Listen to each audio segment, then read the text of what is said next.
জন্মেজয়ের নিকট ব্যাসদেবের আগমন। আর কৃষ্ণ নামে লীলা যে যা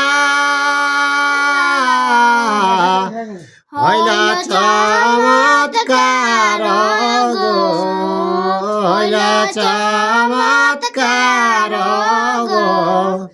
স্থানে স্থানে বসি সবে করেন বিচার গো। তো জন্মেজয় যেটা দান যজ্ঞ যেটা কেলাক সেইটা কিনা কেন যতেক মানুষ স্থানে স্থানে বেশি লিলিকে সেই কথাটাকে আলোচনা করে। আর ইহার কারণ যে যা নীল ব্যাস মুনি গো, যা নীল ব্যাস মুনি গো। নিপতিকে বুঝাবারে আসিলা আপনি গো।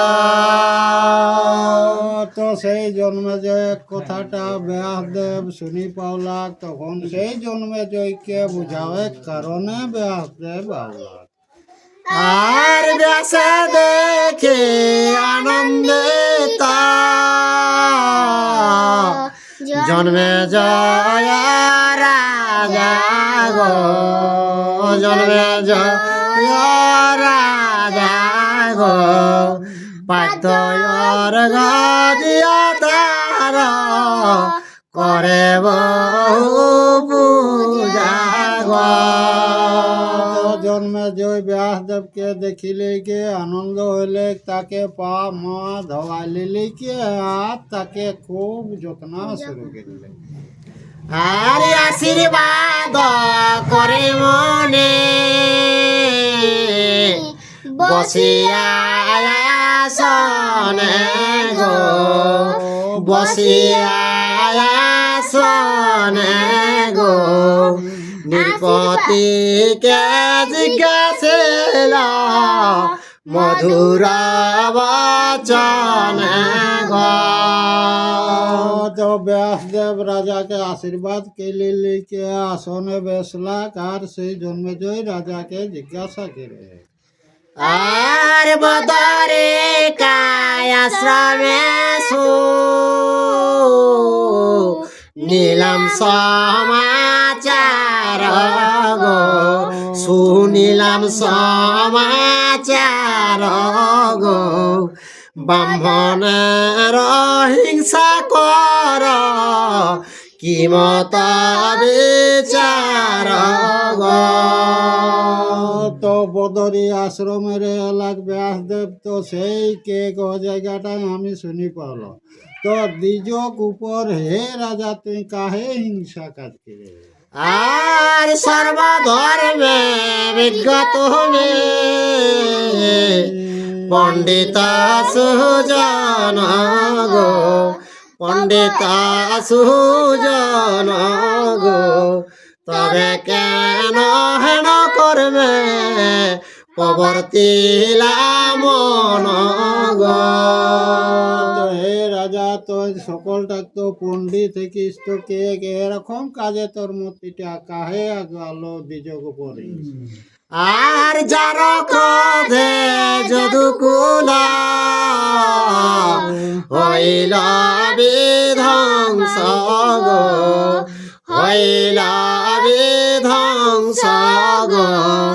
যার ক্রোধে নষ্ট হয় সগরের বংশ গো।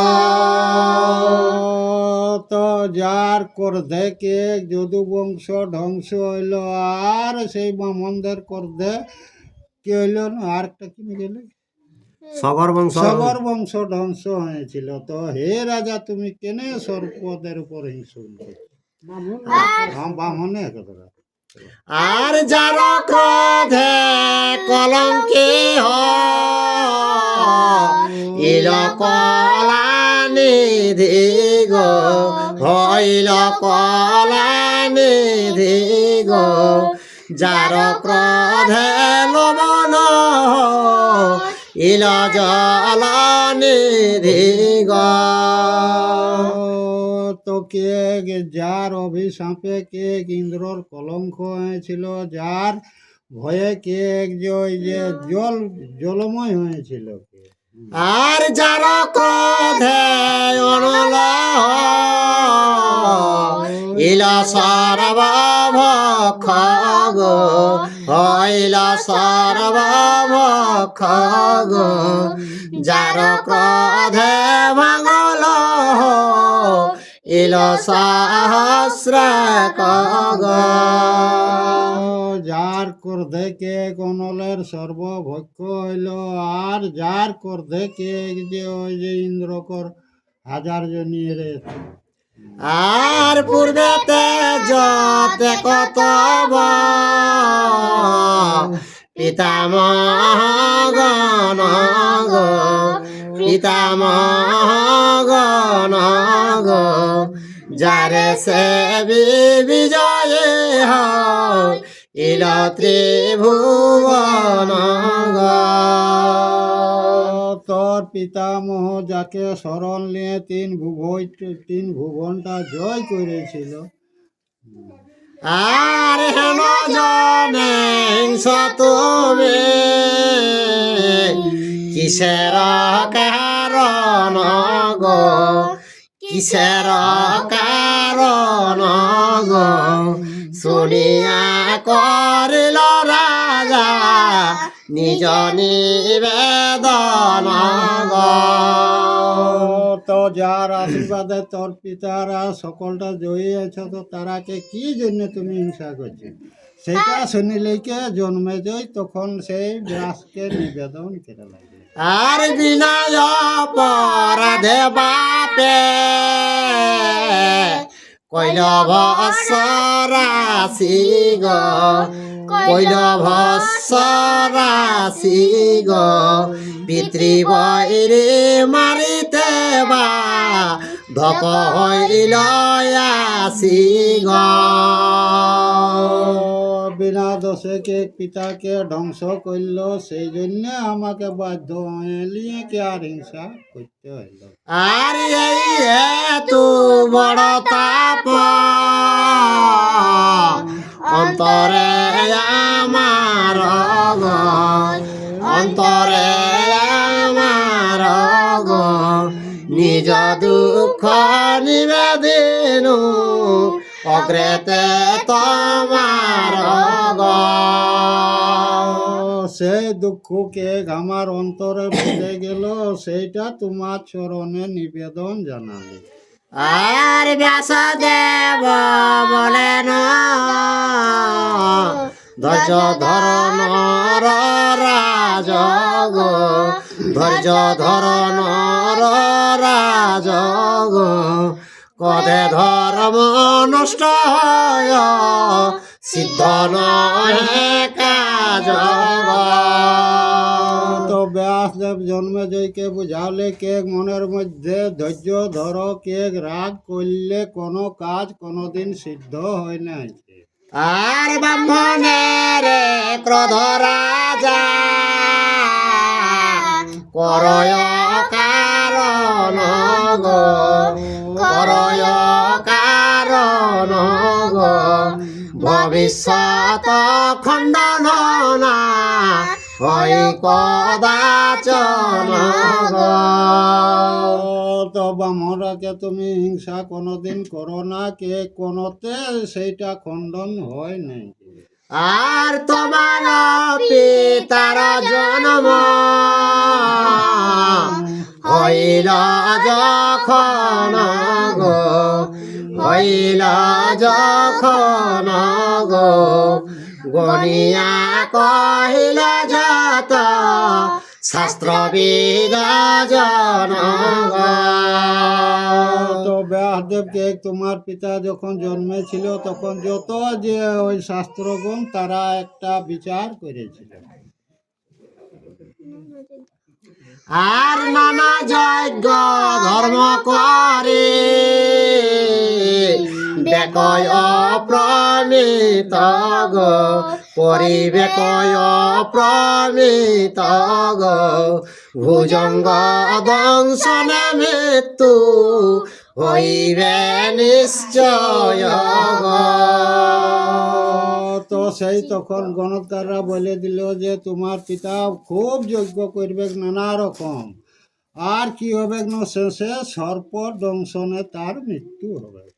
আর আমার বচন স্থির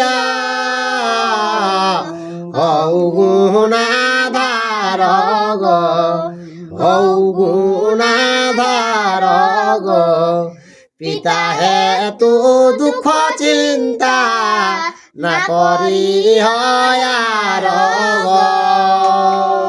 তো ব্যাসদেব দেখে জন্মেজয়কে বুঝালে যে পিতার জন্য তুমি কোনো চিন্তা আর ওটা করিস না। আর কে খণ্ডেতে পারে রাজা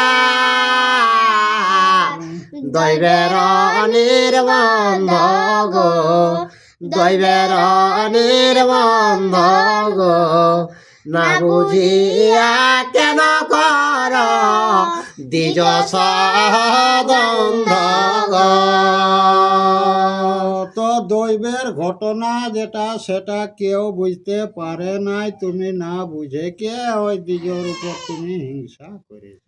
আর ব্যাসের মুখেতে শুনি এতে কবচন গো এতে কবচন গো জন্মে জয় কুশ হিংসা কইল নিবারণ গো। তো ব্যাসদেবের ঠিক এ কথাটা সব শুনিলে লিখে জন্মে জয় যেটা সর্প হিংসা সেটা নিবারণ শরীর থেকে নিবারণ বলে। আর মহাভারতের কথা